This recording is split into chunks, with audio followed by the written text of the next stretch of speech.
नमस्कार, जय महाराष्ट्र मित्रांनो। आताच्या क्षणाची सर्वात मोठी बातमी, सुजय विखे नगरचे खासदार निलेश लंके यांचा राजीनामा।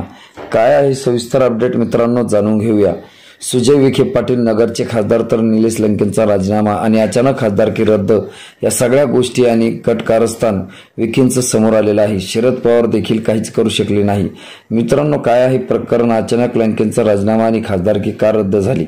संपूर्ण प्रकरण पाहण्या अगोदर चॅनलला सबस्क्राइब करा। मित्रांनो, निलेश लंकेचं आणि नगरचं चांगलंच वातावरण तापलेलं होतं। या ठिकाणी एक मुद्दा अतिशय गाजत होता, तो म्हणजे इंग्रजी भाषा।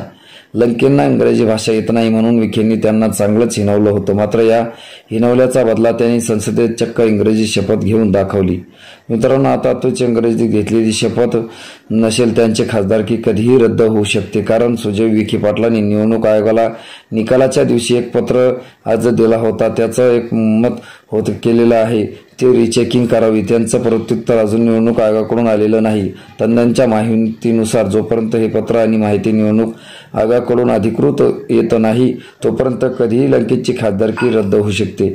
मित्रांनो, तुम्हाला काय वाटतं, नगरचा खासदार कोण व्हावं, सुजय विखे की निलेश लंके? तुमचं मत, तुमची कमेंट आम्हाला नक्की कळवा। भेटूया पुढच्या व्हिडिओमध्ये। तुर्तास धन्यवाद।